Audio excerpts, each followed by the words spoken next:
ada pada diri kita, dan itu bisa dibilang seperti semacam sebuah zat kimia ya kan, yang bisa membuat kita merasa lebih tenang. Contoh kecil kayak misalnya seorang muslim, dia yakin kalau dia.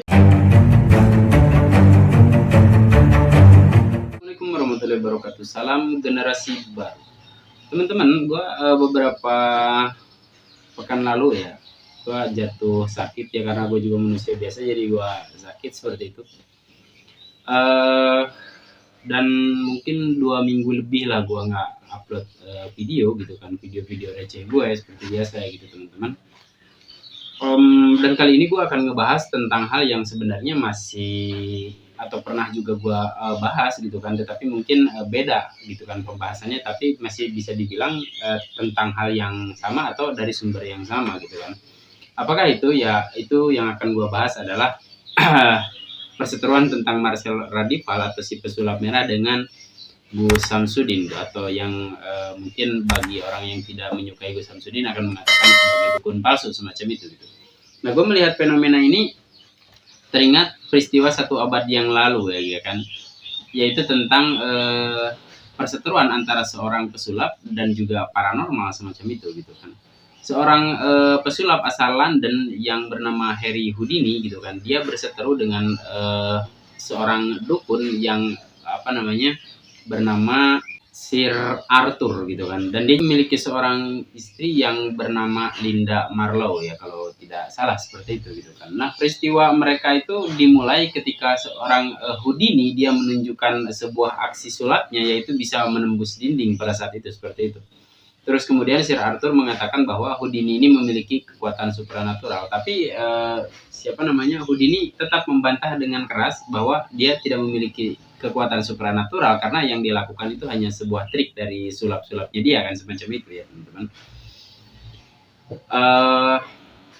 Lalu kemudian Houdini sempat dipaksa juga untuk datang ke tempatnya si Sir Arthur ini, ke tempat istrinya atau tempat ritualnya dukun Sir Arthur ini, untuk membuktikan bahwa memang dunia gaib, atau bukan dunia gaib ya, bahwa dia itu memang memiliki kekuatan supranatural gitu kan. Dan juga Sir Arthur ini sebenarnya dia ingin menunjukkan kepada Houdini bahwa praktik perdukunan ini bukan suatu hal yang bohong gitu kan.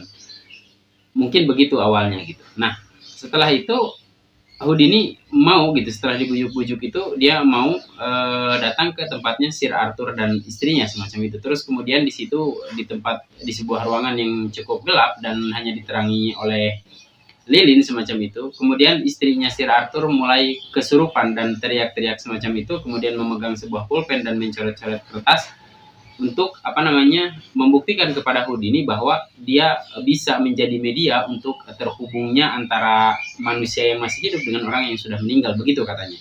Nah, jadi si istrinya si Linda Marlowe ini, si istrinya Sir Arthur ini, dia melakukan hal itu terhadap Houdini gitu kan. Tetapi Houdini lama-kelamaan malah bukannya percaya, dia malah makin geram, karena di situ dia menyadari bahwa ibunya si Houdini ini nggak pernah lupa ulang tahunnya, dan malam itu adalah malam ulang tahunnya si Houdini itu gitu. Karena sedangkan si orang yang kesurupan itu sama sekali tidak mengucapkan apa-apa gitu. Kalau memang dia adalah si Linda Marlowe ini kesurupan ibunya Houdini, maka harusnya ibunya itu mengucapkan selamat ulang tahun kepada Houdini gitu. Karena dari situlah perseteruan itu dimulai, dan Houdini sempat memaki-maki Sir Arthur dan istrinya, mengatakan bahwa mereka adalah seorang penipu dan pembohong semacam itu.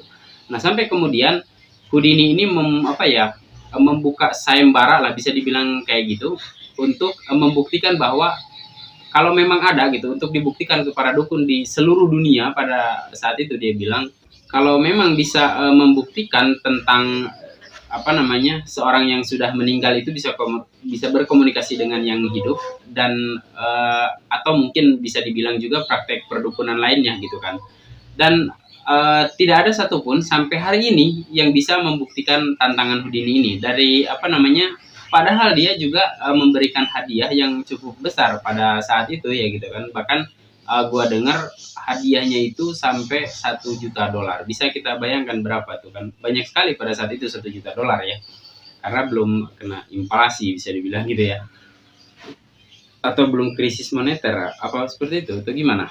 Ya intinya sangat besar ya uang segitu tuh gitu. Nah, kemudian Houdini ini juga akhirnya dia meninggal dengan apa ya, kecelakaan triknya gitu kan. Dan Sir Arthur gue belum tahu apakah dia bagaimana dia matinya semacam itu. Nah, melihat fenomena ini juga apa namanya, hal yang sama tuh bukan hal yang sama, maksud gue yang terjadi kepada Marcel Radipol dan Bu Samsudin ini juga ya seperti hal yang sama itu gitu kan.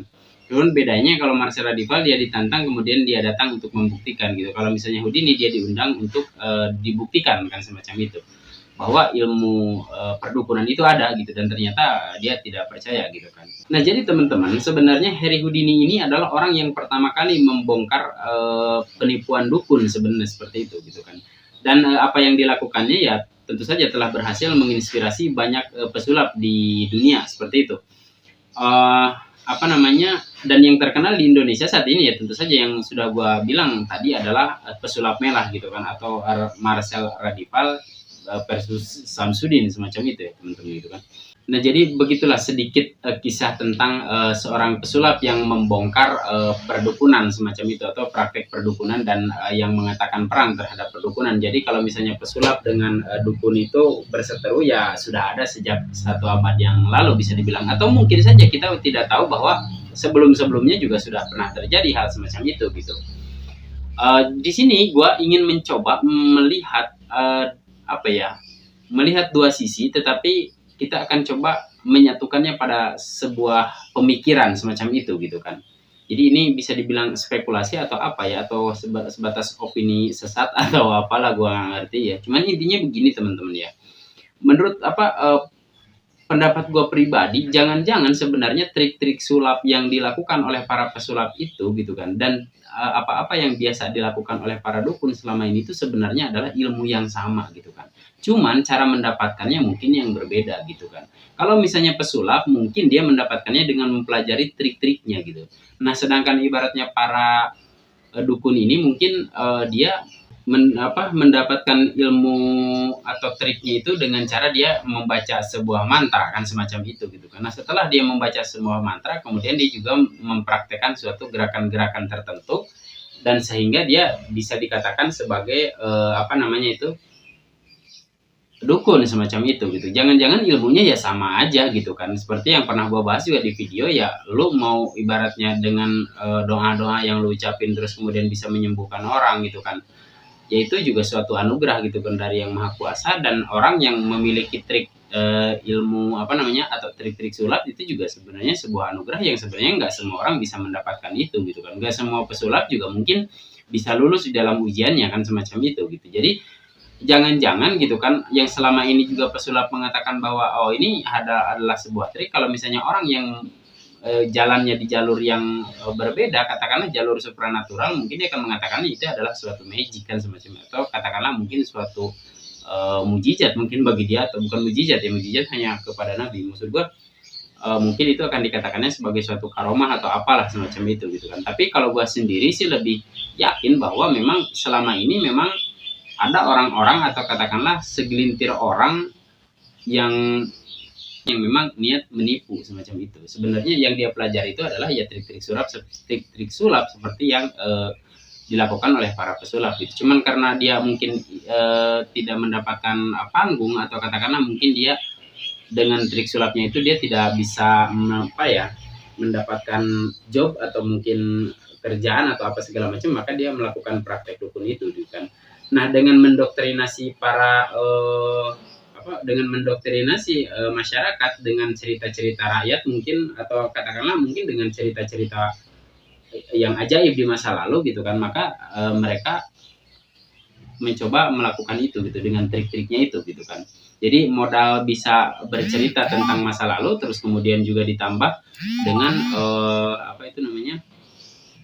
trik-trik yang dia punya gitu, dia pertunjukkan kepada masyarakat dan masyarakat yakin bahwa dia memiliki kemampuan atau keahlian gitu. Tapi bagaimana dengan masyarakat yang bisa sembuh dengan pengobatan dukun? Kalau menurut gua itu kayak semacam apa ya, boleh dibilang kayak karena ada keyakinan sih gitu kan, ada keyakinan kepada orang yang memang berobat kepada si penipu itu bahwa dia akan sembuh setelah diobati gitu kan, karena dia memang memiliki kesaktian, maka keyakinan itu membawa dia pada suatu kekuatan tertentu secara mental bisa dibilang gitu kan, menjadi lebih kuat orang yang berobat itu sehingga dia bisa sembuh semacam itu gitu kan. Karena memang keyakinan ini juga nggak bisa kita pungkiri, memang ada pada diri kita, dan itu bisa dibilang seperti semacam sebuah zat kimia ya kan, yang bisa membuat kita merasa lebih tenang. Contoh kecil kayak misalnya seorang muslim, dia yakin kalau dia pergi ke masjid kemudian dia sholat, dia di situ akan mendapatkan kebaikan kan, semacam itu. Jadi dia keluar dari masjid itu terlihat berbeda biasanya auranya gitu kan. Nah kalau misalnya kita seorang muslim, kita malah nggak melaksanakan perintah Tuhan, kan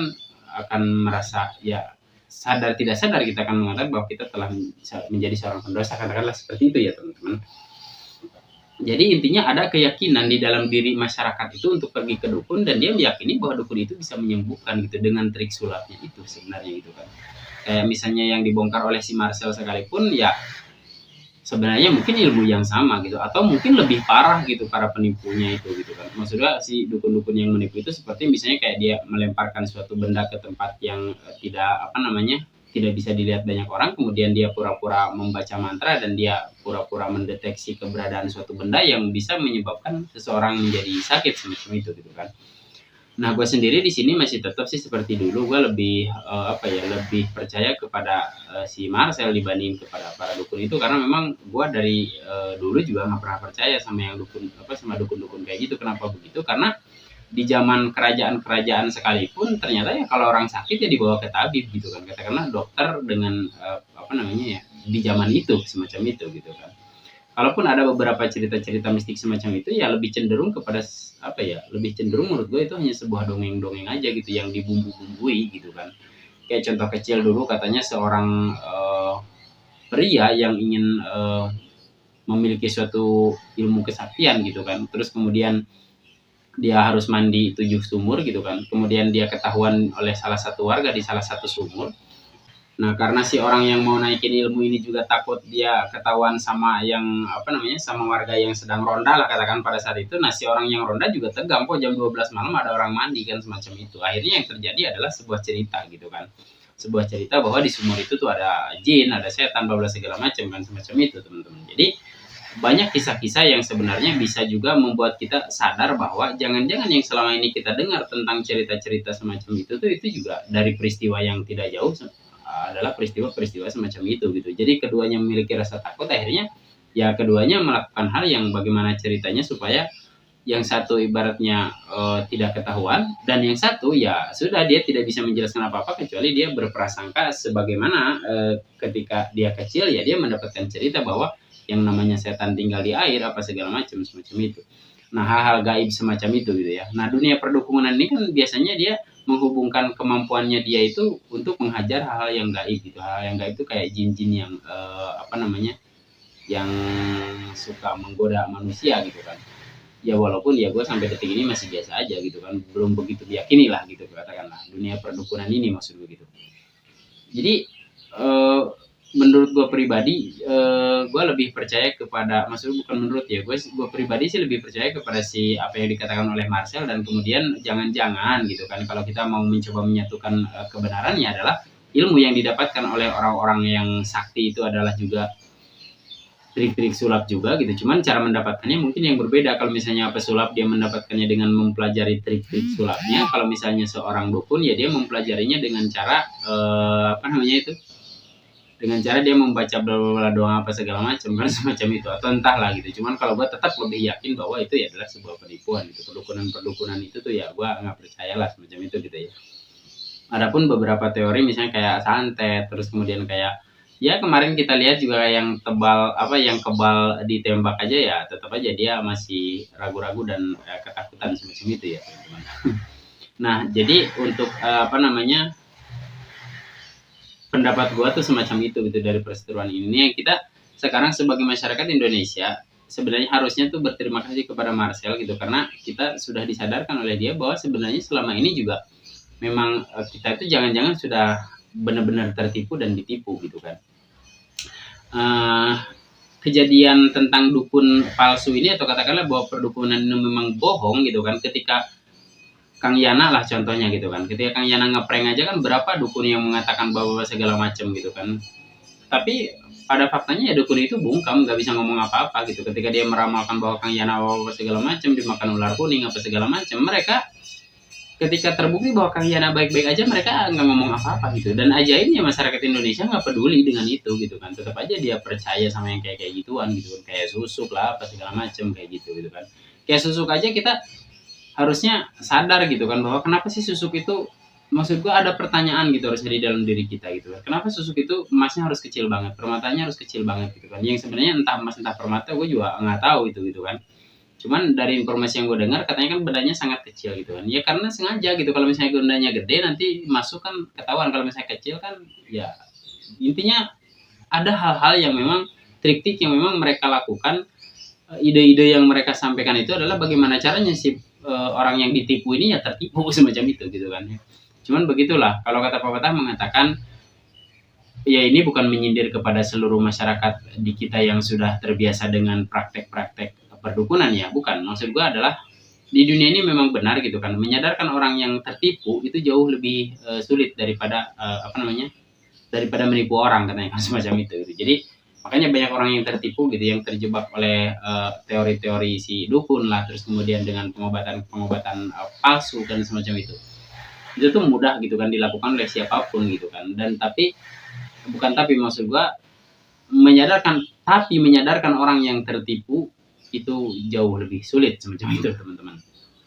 Oke, jadi kita semoga bisa mendapatkan pelajaran yang sangat berharga dari peristiwa ini, dan yuk kita mulai berpikir kritis bahwa di dunia ini tuh gaib memang ada gitu, tapi tidak ada juga kita di dalam agama apapun katanya tidak ada kita harus percaya kepada dukun. Yang harus kita yakini itu adalah percaya bahwa hal yang gaib itu ada. Semacam itu teman-teman ya. Semoga kita dapat belajar dari peristiwa ini. Terima kasih, itu saja yang bisa saya sampaikan. Wassalamualaikum warahmatullahi wabarakatuh.